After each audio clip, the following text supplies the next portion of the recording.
On my birthday, the knock came soft, like it wasn't sure it belonged here. When I opened the door, a man worth more than this whole county asked me about a letter I buried and never spoke of again.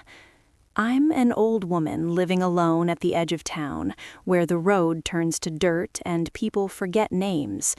Birthdays pass quiet now, but that morning brought back a truth I'd pressed into the ground and prayed would stay there. The kettle hadn't started singing yet, but the house was already awake. I could feel it listening. Before I go on, let me say this.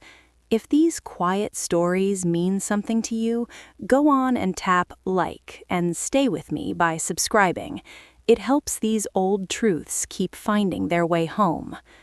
The light came in gray that morning, thin and unsure, like it hadn't made up its mind.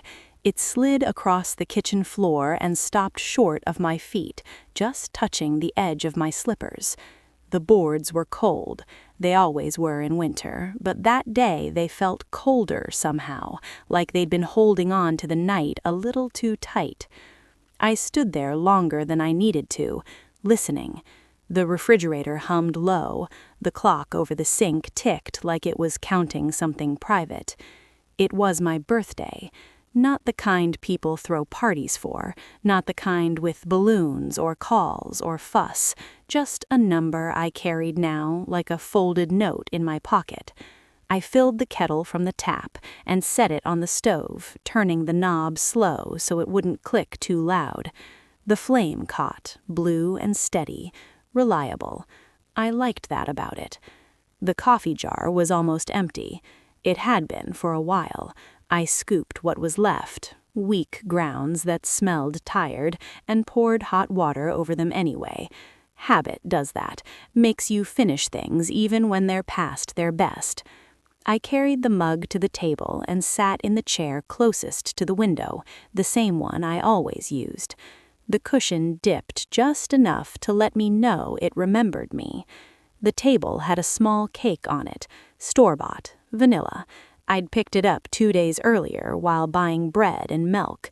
It came in a clear plastic dome already sliced into neat, careful pieces. No candles. Didn't see the point. I peeled the plastic back and cut myself a slice thinner than it needed to be, set it on a chipped plate. The fork made a small sound when I laid it down, too loud for the hour. I paused, then smiled at myself for caring. Outside, the yard looked like it had been holding its breath all night. Frost clung to the fence posts and the tall weeds near the back line. Everything stood still, stiff and pale.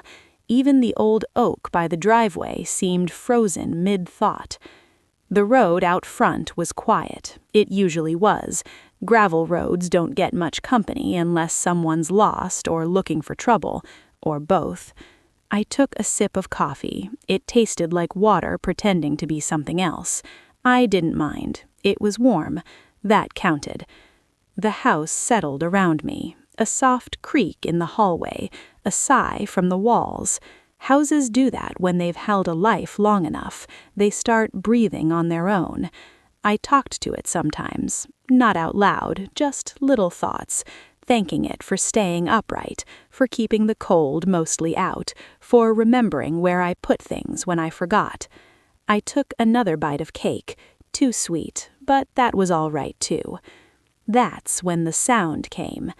Not loud, just wrong. A low crunch, then another. Gravel, pressed slow. I didn't move right away. Sometimes trucks turned around at the bend up the road. Sometimes kids drove too far and got nervous. I told myself it was nothing. Then the sound stopped. I set the fork down. The clock kept ticking. The kettle still hadn't whistled. I leaned forward just enough to see past the curtain. A black car sat at the edge of my drive, long, clean, shiny in a way that didn't belong here. It looked like it had been dropped into the wrong picture. Tires dark against the pale gravel, windows tinted, hiding whoever was inside. My first thought was that they had the wrong place. My second was that nobody ever comes by mistake anymore. The car didn't move, didn't idle loud, just waited. I felt something tighten in my chest. Not fear exactly, more like recognition, the kind you get when a song starts playing and you don't know why your eyes sting until the chorus hits. I stood up, slow. My knees complained. I let them.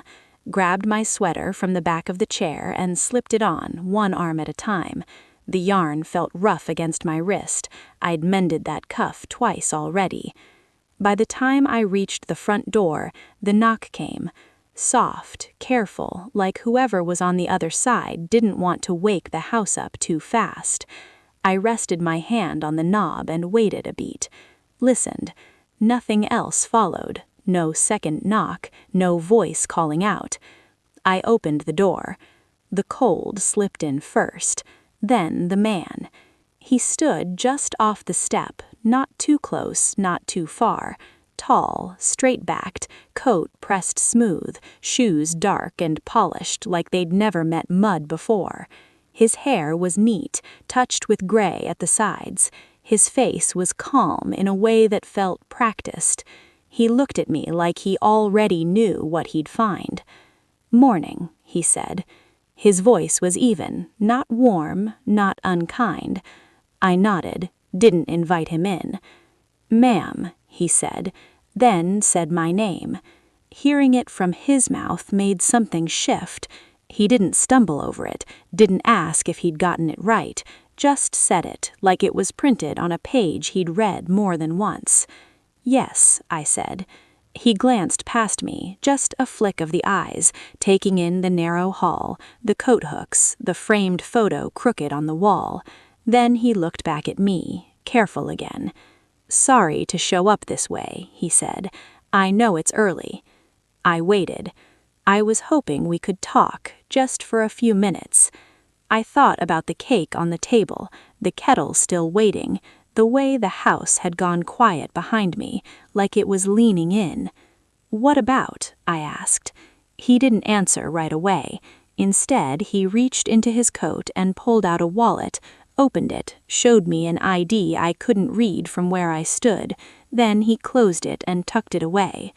"My name isn't important," he said. "What matters is something you wrote a long time ago." The air felt colder. "I don't write much anymore," I said. "I know," he said, "but you did then." I shifted my weight. The step creaked under my slipper. He noticed. People like him notice small things. "A letter," he said. The word landed between us and stayed there. "I don't know what you're talking about," I said. He nodded like he expected that. "It would have been late summer," he said. "You were younger, still living here. You wrote it at this table." My throat grew dry. "You never mailed it," he said. "You buried it." I didn't look at the yard. I didn't look at his face. I looked at the space just over his shoulder where the frost was starting to melt in small patches as the sun rose higher. "Why are you here?" I asked. He took a breath, let it out slow. "Because that letter changed everything," he said, "and because today seemed like the right day to ask what happened to it." I laughed once, a short sound. It surprised us both. "People usually don't bring trouble wrapped so polite," I said. He didn't smile. "I'm not here to cause trouble," he said.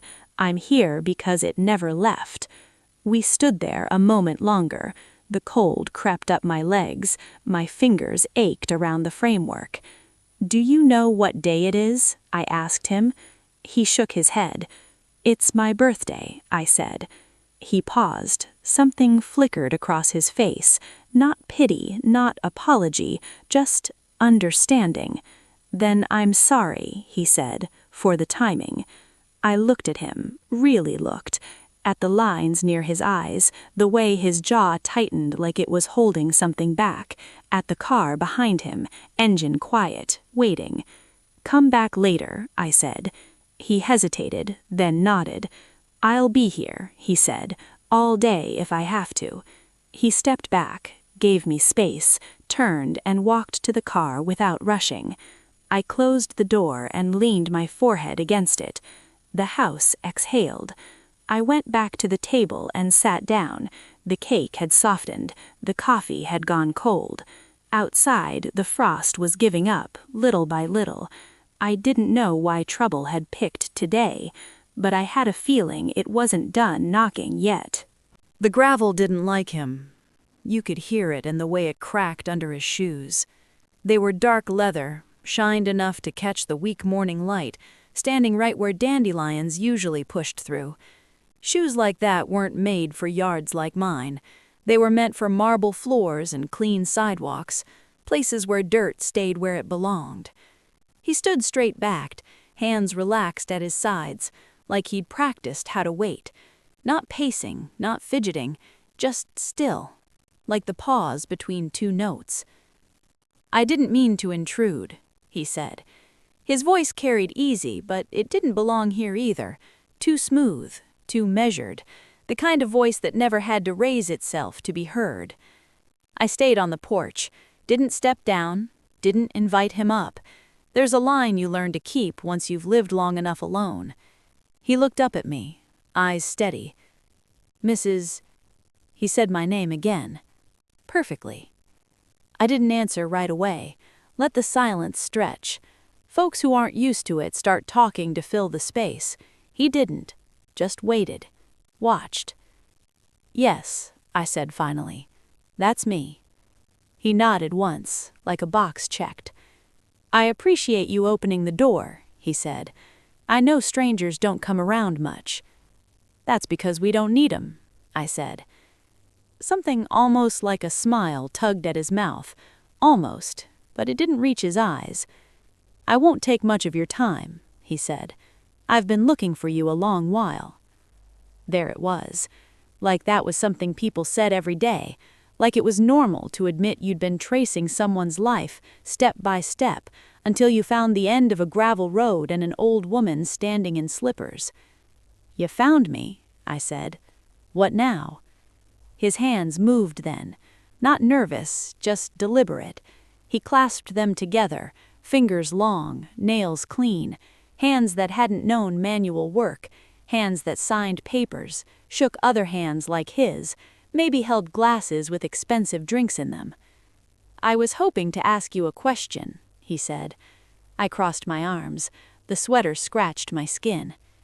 "Go on," I said. He took a breath, looked down at the dirt for half a second, like he was grounding himself. Then he looked back up. "Did you ever write a letter that never made it to the mailbox?" The words landed heavy. The yard went quiet in that way it does before weather changes. Even the birds had gone still. "I don't know what you're talking about," I said. It came out easy. Practice does that. He nodded again, not surprised, like denial was part of the script. It would have been handwritten, long, careful. You took your time with it. I felt my fingers curl into my sleeves. "You wrote it late," he went on, "after everyone else was asleep." My mouth stayed shut. He tilted his head just a touch, steadying me. "It wasn't a kind letter," he said softly, "but it was an honest one." I let out a breath I hadn't meant to. "You don't get to stand in my yard and tell me about my honesty," I said. "That's fair, but I'm not guessing." The way he said it, calm, certain, made my stomach sink. "Who are you?" I asked. Someone who grew up with questions that didn't have answers because someone decided silence was cheaper. That one hit. Not hard, deep. I looked past him again, toward the fence line where the frost was thinning, turning the ground damp and dark. I'd buried things there before, not just the letter, other memories, other days. "You got the wrong woman," I said. He shook his head once. "I don't," he said. "I wish I did." The wind picked up just enough to move the hem of his coat. He didn't pull it tighter, didn't seem bothered by the cold at all. "You know I never mailed it," he said, "because someone made sure you couldn't." My chest tightened. That's a bold thing to say. I told him. "It's a careful thing," he said. "I wouldn't be here otherwise." I studied his face. The lines near his eyes weren't from smiling. They were from thinking, from holding words too long. "You ever notice," I said, "how men like you always think you're the first ones brave enough to ask?" He didn't flinch. "I don't think I'm brave," he said. "I think I'm late." The clock inside the house ticked louder than before, or maybe I was just listening harder. "You say you've been looking for me," I said. "Why now?" He hesitated, just a beat, enough to notice.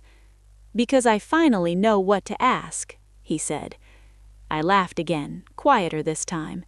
"You don't look like someone who waits on permission," I said. "I didn't," he said. "Not at first." I felt the truth of that settle between us. "You said that letter was buried," he went on. "I know where." That did it. My hand went to the porch rail. The wood was rough, splintered from years of weather. I pressed my palm against the wood, grounding myself. "You don't know a damn thing about my yard," I said. He didn't argue. "It's near the back fence, close to the oak that leans a little left. You chose the spot because the ground stayed soft there longer after rain." I swallowed. "You buried it deep enough that it wouldn't surface, but not so deep you couldn't find it again." I closed my eyes. For a second, I was younger, standing in the dark with a shovel that was too heavy, heart beating louder than wake the house, dirt cool and damp against my hands. When I opened my eyes again, he was still there, watching, waiting. "Why does it matter?" I asked. "Because someone else found it first, and because someone decided it was dangerous." "To who?" I asked. He met my eyes. "To them," he said, "and to me." The quiet stretched again. "You come all this way," I said slowly, "just to tell me you know my secrets?" "No," he said. "I came to ask what else you buried with it." I felt something shift then. Not fear, not anger. Relief. Because secrets rot when they're kept too long. "I don't owe you anything," I said. "I know," he said. "I'm not asking for what I'm owed." He took a step back, giving me space again, respectful, controlled. "I'm asking for the truth," he said. "The one you tried to send." The wind moved through the trees. Somewhere down the road, a truck passed without slowing. I thought of the cake inside, the weak coffee, the quiet I'd earned. "I didn't think anyone remembered that letter," I said. "I didn't either," he said, "not until it started remembering me." I looked at his shoes again, how out of place they were, how the dirt clung to the soles anyway, leaving faint marks where he stood. Some things stick whether you want them to or not. "You got a lot of nerve," I said. He nodded. "I've been told that, usually by people who benefited from my silence." I stepped back from the door. "Come back later," I said. "This isn't a conversation for the porch." His eyes searched my face. Then he nodded. "I'll wait," he said. As he turned toward the car, his shoes left shallow prints in the gravel, not deep, but visible. I watched until the door closed behind him. The yard didn't feel the same after that, like it knew something was coming up that had been sleeping a long time, and I had a feeling the dirt wasn't done telling stories yet. That night comes back to me the way heat does. Slow at first, then all at once. It was late summer, one of those nights where the air sticks to your skin and sleep won't settle no matter how still you lie. The house was quiet, but not resting. Windows open, curtains barely moving, cicadas screaming like they were arguing with God himself. I was at this same table, same chair. Only difference was the woman sitting there then still believed the truth might save something. The light above me flickered, weak and yellow. I hadn't turned on the overhead, just the small lamp by the sink. I didn't want the whole house seeing what I was about to do, like walls could judge, like the floorboards might remember.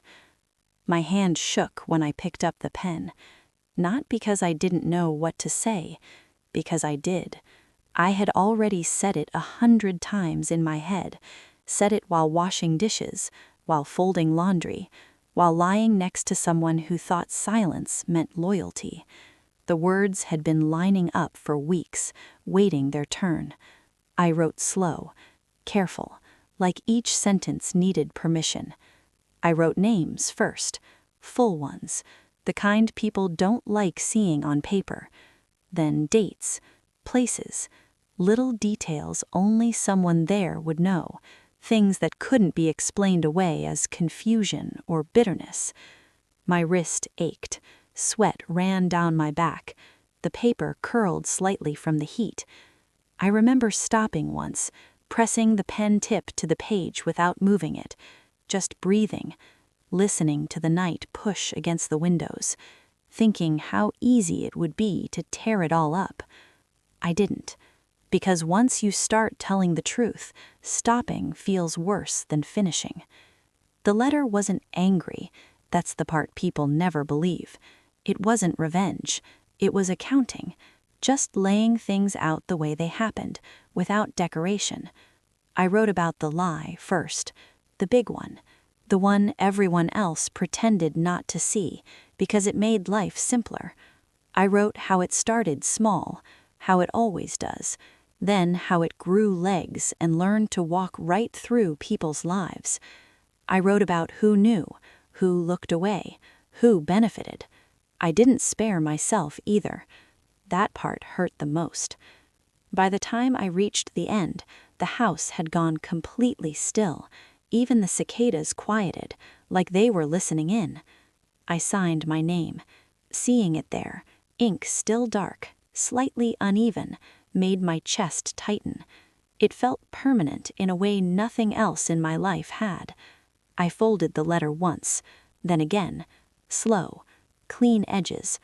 I slid it into an envelope and sealed it with my tongue, the paper tasting faintly of glue and dust.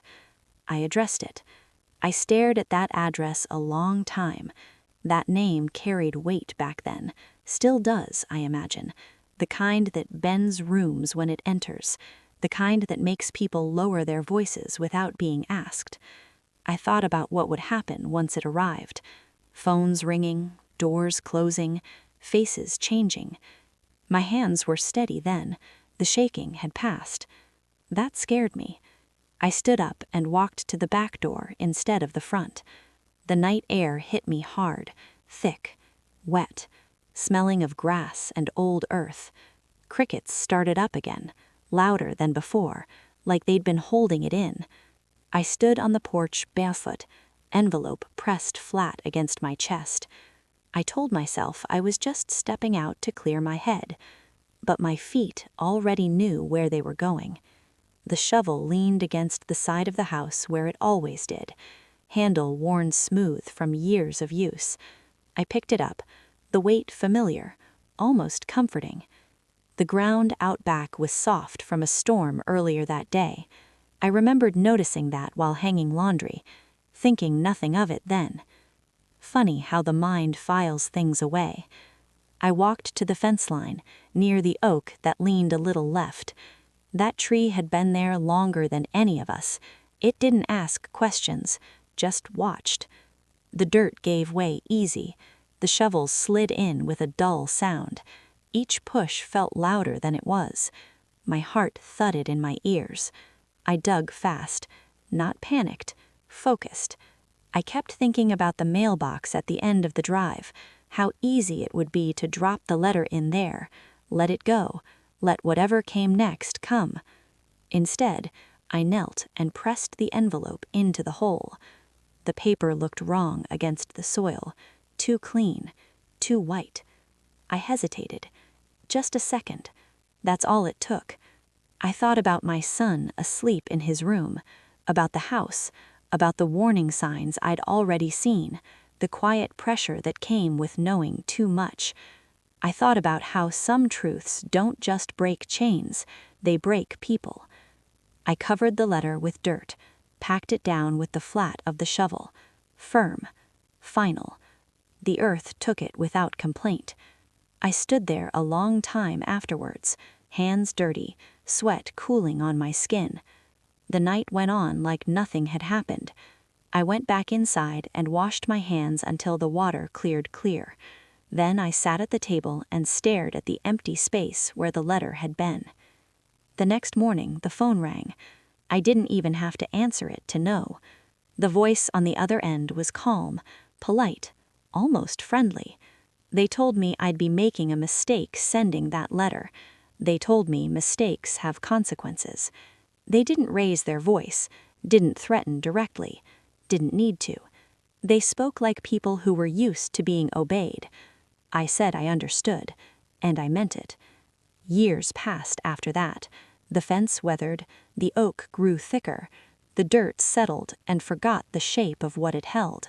I told myself I'd done the right thing, that silence was protection, that some truths didn't belong to the light. I repeated it enough times that it almost sounded true, until that man stood in my yard, until he spoke about the letter like it had been alive all this time. Sitting there now, I looked at my hands, older, spotted, veins standing out like blue thread. The same hands that folded that paper, the same ones that chose dirt. What makes a person do that? Fear, maybe. Love. Or the belief that quiet is safer than honesty. The house creaked around me, pulling me back into the present. Morning light brighter now, slipping across the table in a way it hadn't before. I could still feel the weight of the envelope, still smell the damp earth. Some choices don't fade, they just wait. And that night, that letter night, was done waiting. He didn't step inside right away, just stood there, the door half open between us, like money had taught him not to cross thresholds uninvited. The house smelled like old coffee and cake gone stale. Morning light sat low on the walls, catching dust I hadn't bothered with. He noticed everything without staring. That kind of attention comes from boardrooms and courtrooms, places where silence is currency. "You don't have to let me in," he said. "I know," I said. I stepped back anyway. He took his shoes off at the door without being asked, set them side by side, careful. Socks clean, dark. Even that felt deliberate, like he knew how things looked from the outside mattered. He walked in slow, letting the house adjust to him. His hand brushed the back of a chair as he passed, like he was checking if it was real. He stopped near the table, but didn't sit. "Coffee?" I asked. He shook his head. "I don't drink it anymore. Doctor's orders." That told me more than numbers ever could. We stood there a moment, two people who'd both learned how to wait. "You said you were rich," I said. He tilted his head. "I didn't say that," he said. "You didn't have to," I said. A corner of his mouth twitched. Not a smile, something else. "I have money," he said, "enough that people assume it explains me." "Does it?" I asked. He looked at the window. The frost had burned off by then, leaving the yard dark and wet. "Honest." "No," he said. "It just keeps me warm." I sat down. The chair creaked like it always had. I waited for him to follow. He didn't. "You said the letter ruined lives, before it ever left my hands," I said. He nodded. "Someone found it," he said, "before you buried it deep enough." My fingers tightened around the edge of the table. "That's not possible," I said. "It is when you're being watched," he said. I didn't ask by who. He pulled a folded piece of paper from his coat. Not the letter, something else. He laid it on the table and pushed it toward me.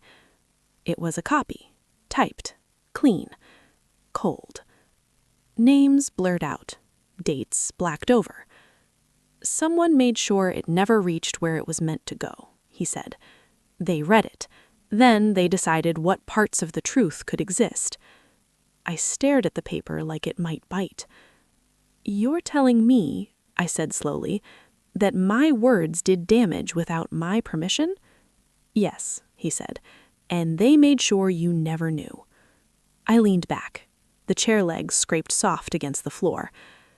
"That's a funny thing about power," I said. "It always wants credit for the good and distance from the harm." He didn't argue. "They used it," he said. "Your letter. Not all of it, just enough." "To do what?" I asked. "To keep themselves clean, and to make sure I stayed confused." That was the first time he said "I," like it cost him something. He finally sat down across from me, folded his hands, those steady hands again. Expensive, yes, but tired now.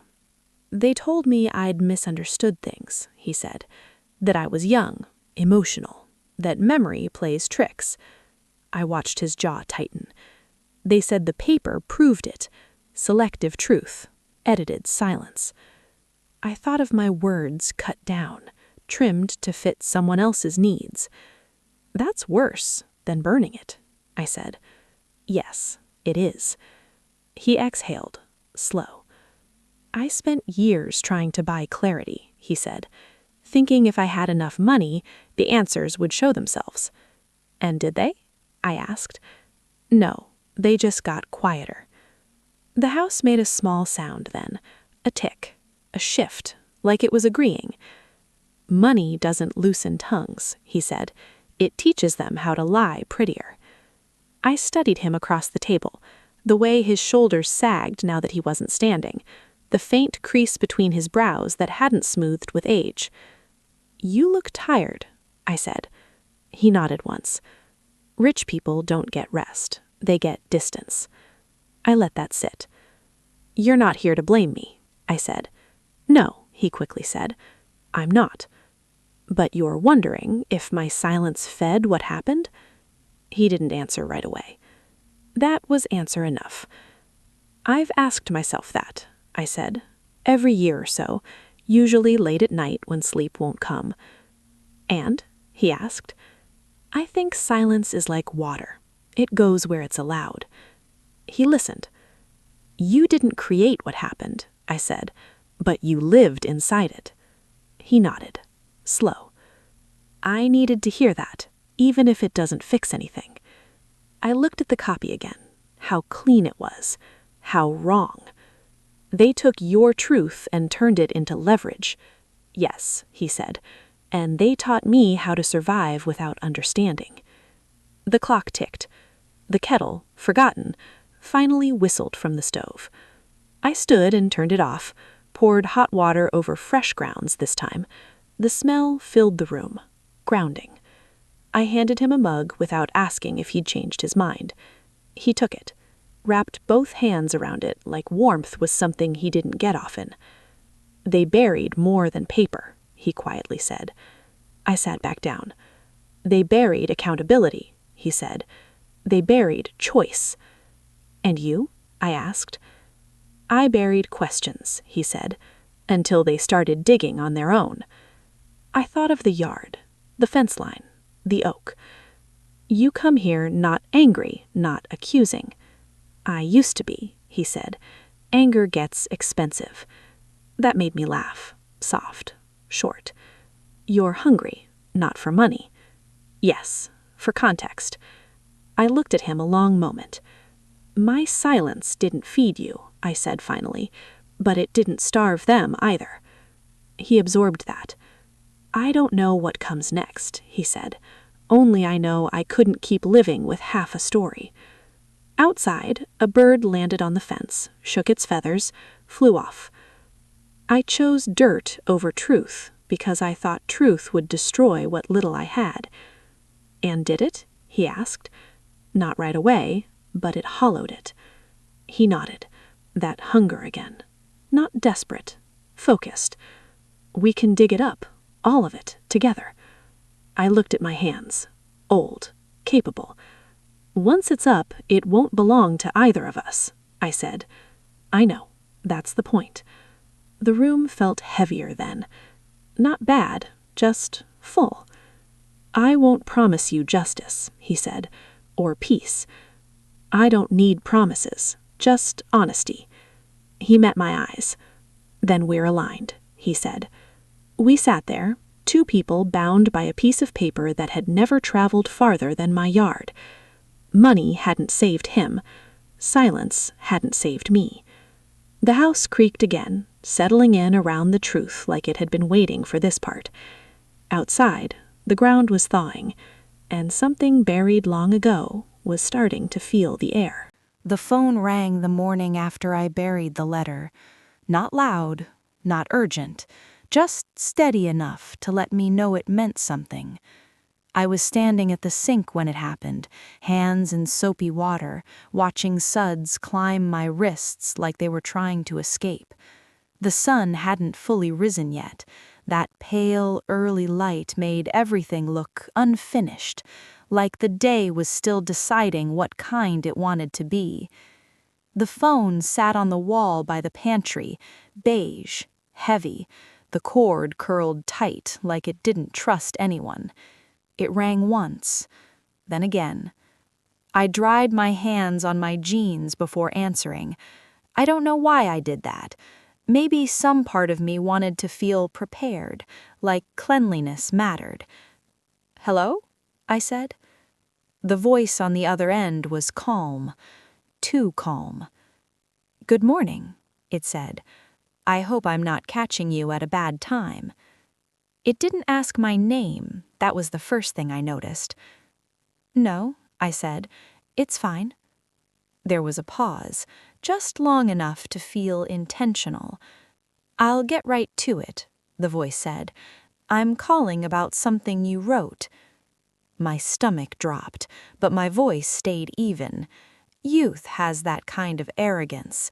It thinks fear can be managed if you don't acknowledge it. "I don't know what you mean," I said. "I think you do, and I think you know why I'm calling." I leaned my shoulder against the wall. The house felt too quiet, like it had stepped back to listen. "You had a busy night," the voice continued. "Didn't sleep much." It wasn't a question. My grip tightened on the receiver. "You walked out back, near the fence. The ground was soft from the storm." I closed my eyes. "We don't want you worrying yourself," the voice said. "These things can feel bigger than they are when you're alone with them."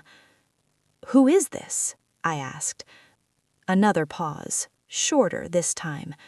"Someone who understands how quickly mistakes can snowball and how hard they are to stop once they start rolling." I swallowed. "I didn't make a mistake," I said. "No," the voice said. "You almost did." That word, almost, it wrapped itself around my chest tighter than a threat ever could.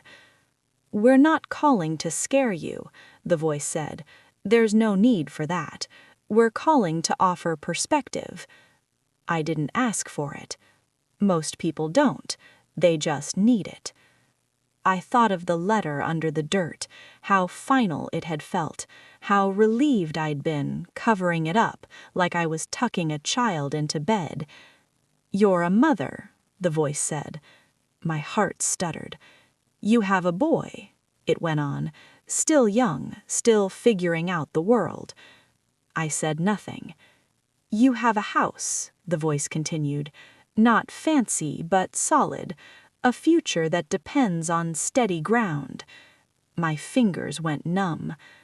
"Sending that letter," the voice said, "would complicate things. For you, for him." "What are you saying?" I asked. The voice softened. That was the worst part. "I'm saying some truths don't free people. They trap them. And I don't strike me as someone who wants to live boxed in by consequences." I felt heat rise behind my eyes, but I didn't let it spill. "You don't know me," I said. "I know enough. Enough to know you're practical, careful. You've already shown good judgment." I almost laughed at that. "You buried it," the voice said. "That was wise." The word wise landed heavy, like praise I hadn't earned. "We'd like you to leave it there. Let things go back to the way they were."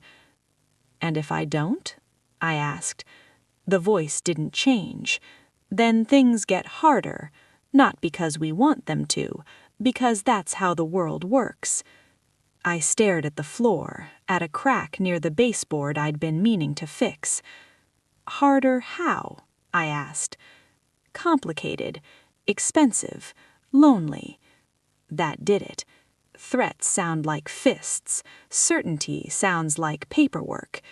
I thought about my boy waking up down the hall, about packing his lunch, about teaching him how to ride a bike, and about how small he still was, how much of the world he hadn't learned to be afraid of yet. "I don't want trouble," I said. "We know," the voice said. "That's why we're calling." I felt something inside me bend, not break, just bend far enough to hurt. "You won't hear from us again, as long as you make the sensible choice." "And what's that?" I asked, as though I already knew. "Do nothing," the voice said. "Let the dirt keep what it was given." The line went quiet for a beat. Then, "Take care of your family," the voice added. "That's what matters." The call ended. I held the receiver to my ear long after the dial tone started. My reflection stared back at me from the darkened window, younger, tired, already learning to disappear parts of herself. I hung up slowly. The house didn't move, didn't judge, just held the silence. I walked to my son's room and stood in the doorway, watched his chest rise and fall, watched the way his hair curled against the pillow.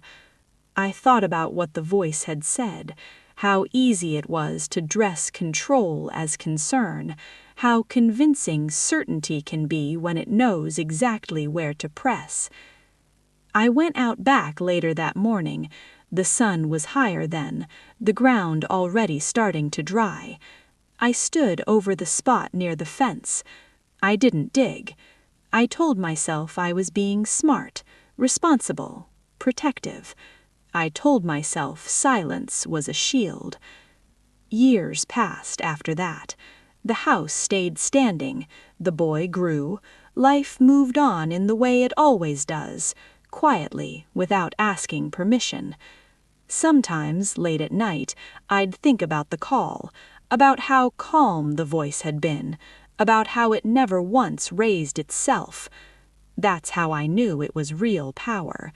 No need to shout when the outcome's already decided. I'd wonder what would have happened if I'd mailed the letter anyway, if I'd chosen truth over safety, if the hurt would have come faster but cleaner. But then morning would come, breakfast would need making, shoes would need tying, and silence would do what it does best. It would settle in, make itself useful, convince you it saved something. Now, sitting across from that man years later, I could hear the call again like it was playing on an old tape. Every word still clear, still sharp. "Did silence save me?" I asked him then. He didn't answer right away. Outside, the wind moved through the trees. The oak creaked low. "Maybe," he said finally. "For a while." "And then?" I asked. He looked at his hands, those steady, expensive hands. "Then it saved everyone else, until it couldn't." I nodded. Silence doesn't erase hurt. It just teaches it patience, and patience can be cruel. The fence leaned the same way it always had, like it was tired of holding the line. I didn't grab a coat, just my sweater and the shovel. The air felt heavier than it had that morning, damp with the promise of more cold. He followed a few steps behind me, careful not to crowd, his shoes already darkening with wet soil. I noticed that before anything else, how quickly clean things learn. The weeds near the back fence had grown taller than truth. They always do when nobody argues with them.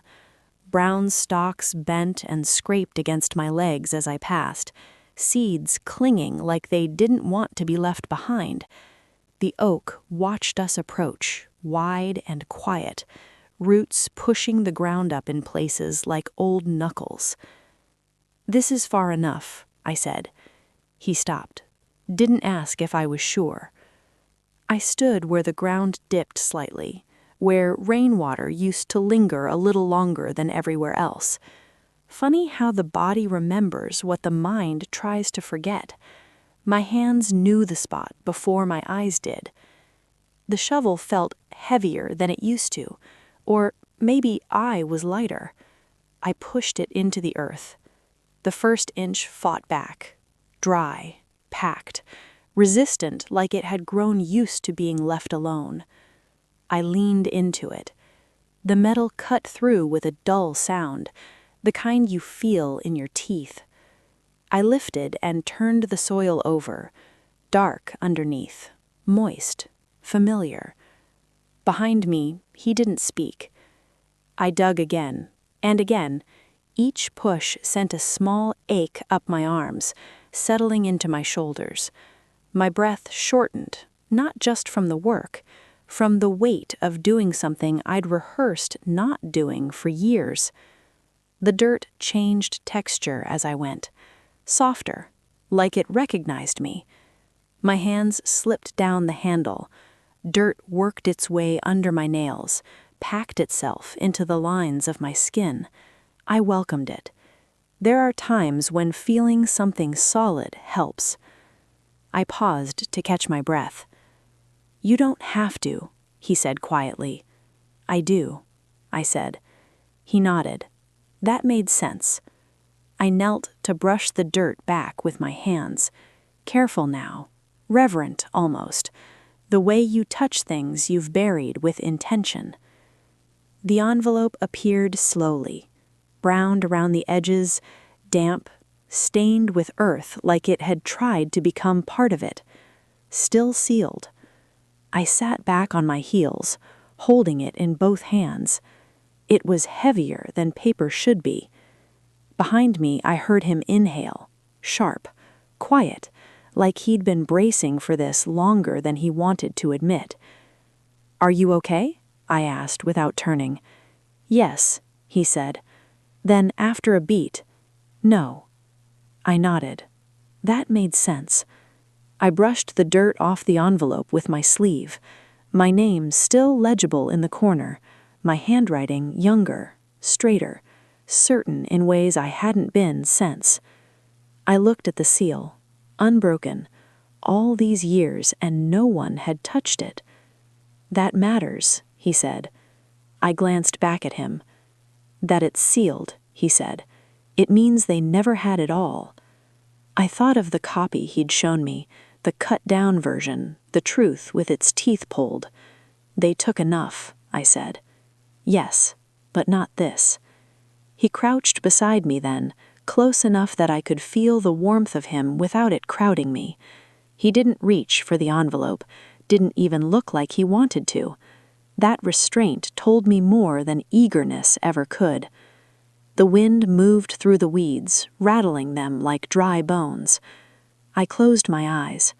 For a second, I was back in that summer night, the same ache in my wrists, the same smell of earth, the same choice hanging in the air. Only this time, I hadn't stopped.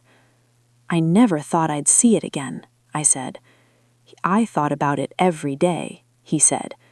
That surprised me. "You didn't even know it was still here," I said. "I knew it existed," he said. That was enough. I stood slowly. My knees protested. I let them. The envelope stayed in my hands like it belonged there. We walked back toward the house without speaking. The path we made through the weeds stayed open behind us, bent stalks marking the way, proof of passage. At the back steps I stopped. "Not inside yet," I said. He nodded. I leaned the shovel against the house where it had always lived, its job done for now. We sat on the steps, me one higher than him. Distance again, the kind I needed. The envelope rested on my lap. "I want to ask you something," I said. "Okay," he said. "Once this is read," I said, "what do you think happens to it?" He didn't answer right away. He looked out at the yard, at the disturbed patch of earth, at the oak that had watched us both. "I think it stops being just yours or mine," he said. "That's not what I asked." He smiled then, small, sad. "I don't know," he said. "That's the honest answer." I appreciated that. I ran my thumb along the edge of the envelope, felt where the paper had softened with age, thought about how many years it had waited without complaint. "When you pull truth from the ground, where does it go next?" I said. He looked at me. "Where it can finally breathe," he said. I considered that. "Breathing can hurt," I said. "Yes, but suffocating lasts longer." We sat there until the cold seeped into our bones. The house behind us creaked, settling like it approved of the pause. "I'm ready," I said, finally. He didn't reach for it, didn't rush. "Whenever you are," he said. I stood and opened the back door. The house welcomed us in with familiar sounds, floorboards remembering my weight, the smell of old coffee lingering like a witness. At the table, I placed the envelope down gently, like it might bruise. He stood across from me, hands folded, waiting. I slid a finger under the seal. It resisted, just a little, paper holding on to its last secret. I stopped. "Once I open this, I can't put it back." "I know," he said. "And if it breaks things," I asked. "It will, but they're already broken." That was the quietest truth of all. I tore the seal. The sound was small, barely anything, but it echoed. I didn't read it yet, just let it sit open, the paper inside breathing for years. Outside, the wind picked up again, the weeds bent again, the disturbed earth darkened where shadows passed over it. I looked at him. "Some things," I said, "take years to come up." He nodded. "And some things," he said, "are worth the wait." The letter lay open between us. The ground had given it back. What came next was no longer buried. The paper made a sound when he lifted it, soft, like it hadn't been moved in a long time. He didn't rush, didn't clear his throat or shift his feet, just stood there, holding the letter with both hands, thumbs resting near the fold like he was afraid to crease it wrong. The room felt smaller all of a sudden, as if the walls had leaned in a fraction to listen. I sat across from him, hands folded, back straight, waiting in the quiet I'd practiced for years. He started reading. His lips pressed together as his eyes moved across the page, slow, careful, not skimming, taking every line the way you take steps on ice. One wrong move and you go down hard. The house went still. No hum from the fridge, no tick from the clock. Even the birds outside seemed to know better than to interrupt. I watched his face change in small ways, a tightening at the jaw, a breath held too long, his shoulders lifting, then dropping, like he was bracing for something he already knew was coming. The words were familiar to me. I could see them in my mind as he read, the way I'd lined them up, the spaces I'd left between paragraphs when my hand needed rest, the parts where my pen had pressed harder, like emphasis could make the truth clearer. He stopped once, halfway down the page, not to speak, just to breathe. I thought of that summer night again, how hot it had been, how my hands had stopped shaking by the time I reached the end.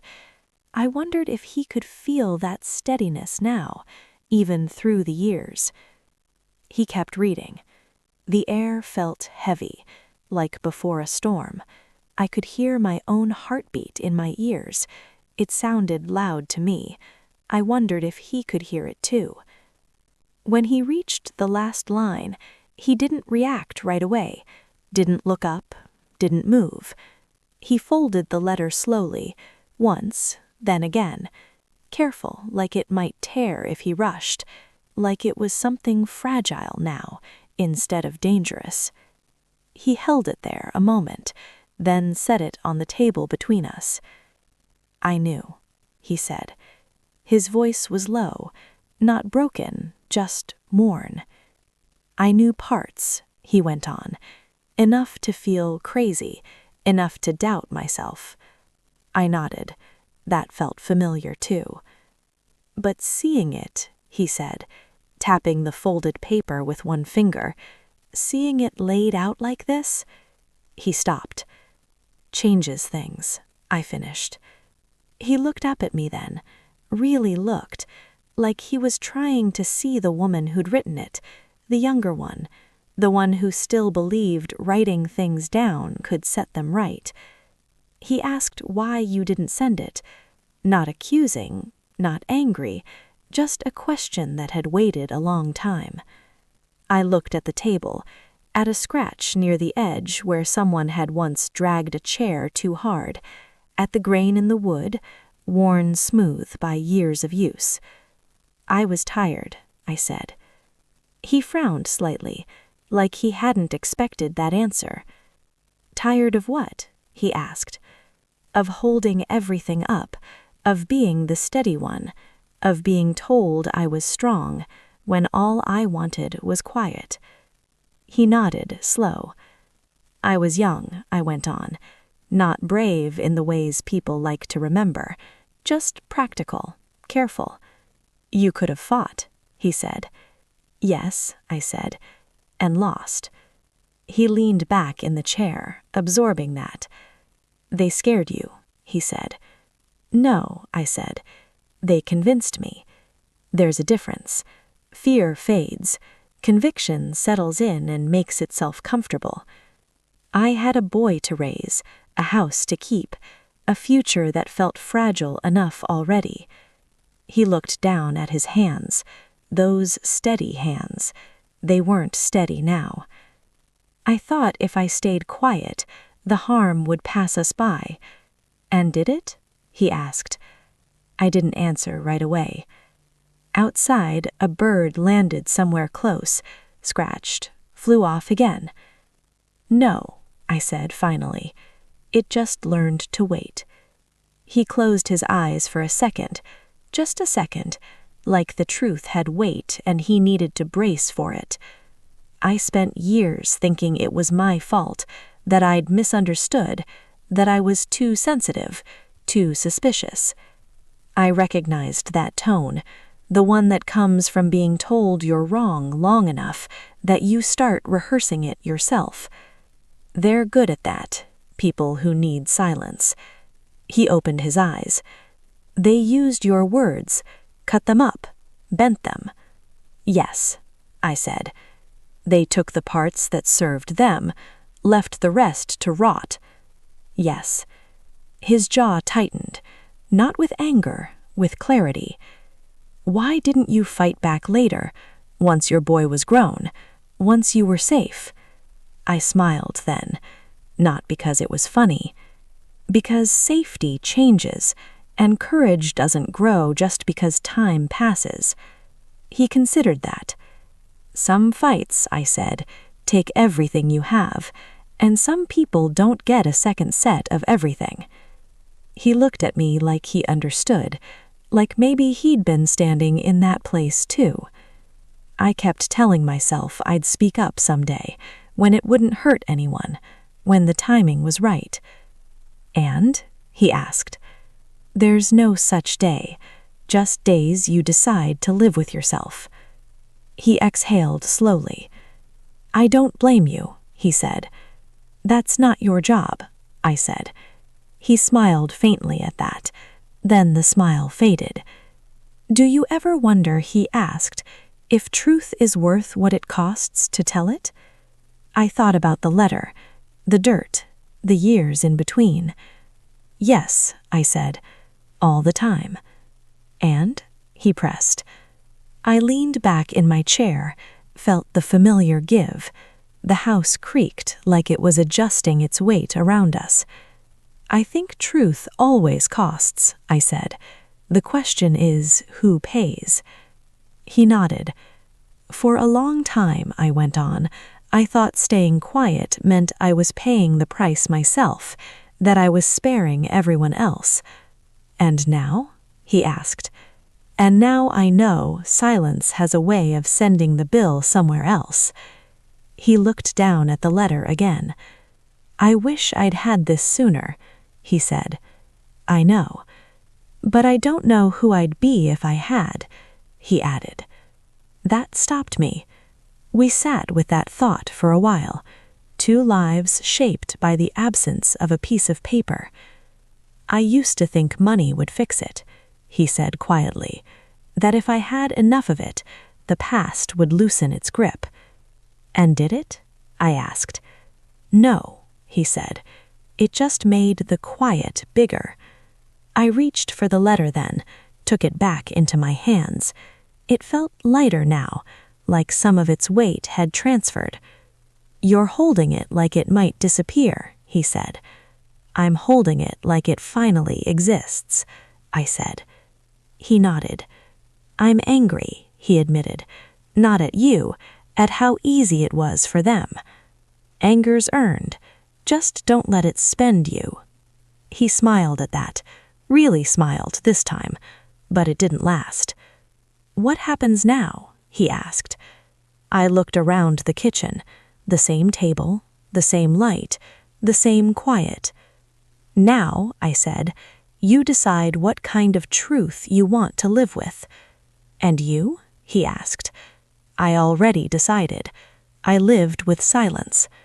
He looked at me, something like respect in his eyes. That took strength, he said. It took survival, I said. There's a difference.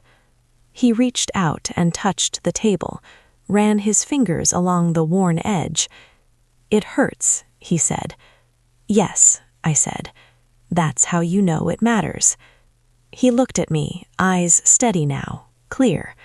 Thank you, he said. For what? I asked. For not pretending it was easy, for not dressing it up. I nodded. Truth doesn't need decoration. We stood there a moment longer, the letter between us, the past laid bare, the future not yet decided.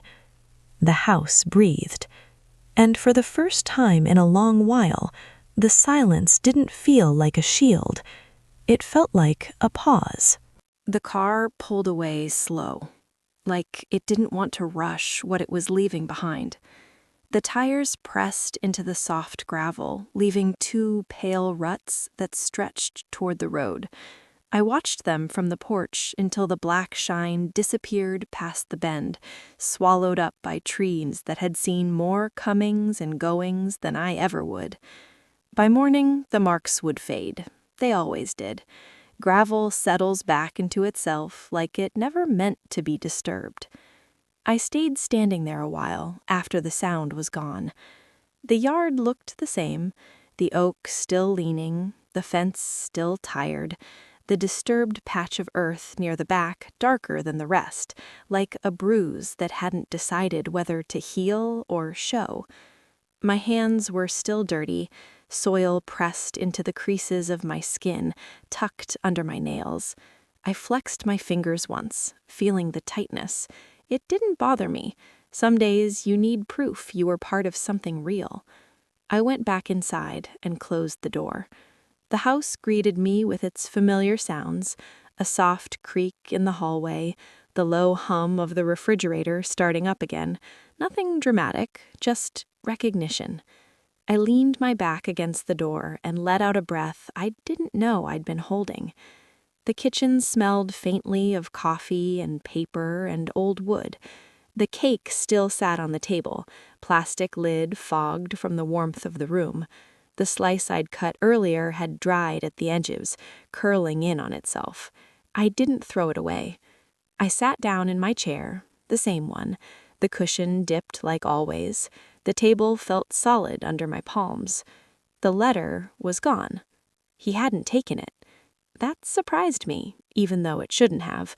He'd folded it back into the envelope and set it down before he left, right where it had started all those years ago, between us. Not claimed, not owned, just paper again. Not a weapon, not a promise, just truth, waiting to see what would be done with it. I picked up my mug and took a sip. Cold, bitter. I swallowed anyway. The house felt different. Not louder, not lighter, just honest. Like something had been said out loud that had been echoing for years. I breathed in, slow, then out.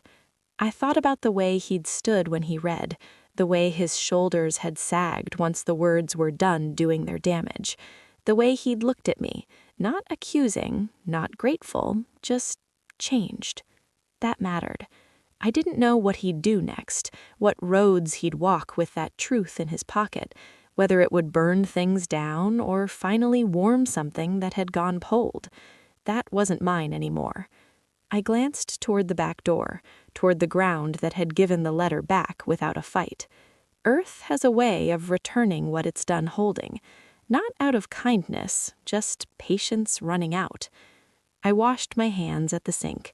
The dirt resisted at first, clinging like it had something to prove. I scrubbed slow, watching the water turn brown, then clear. Even clean, my skin remembered. I dried my hands and went back to the table. For the first time all day, I cut another slice of cake, thicker this time.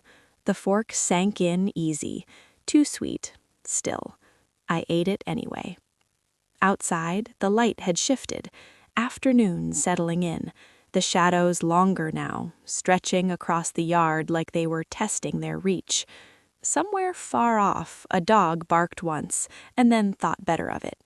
I leaned back in my chair and closed my eyes.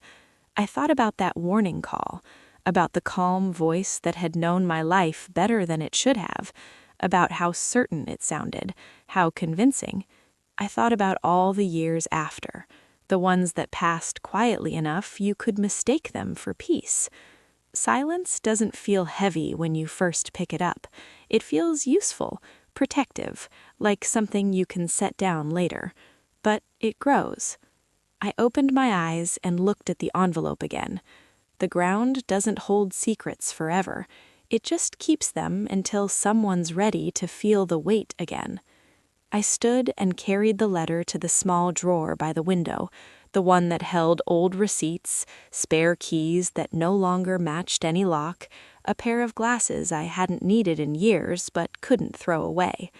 I set the envelope inside.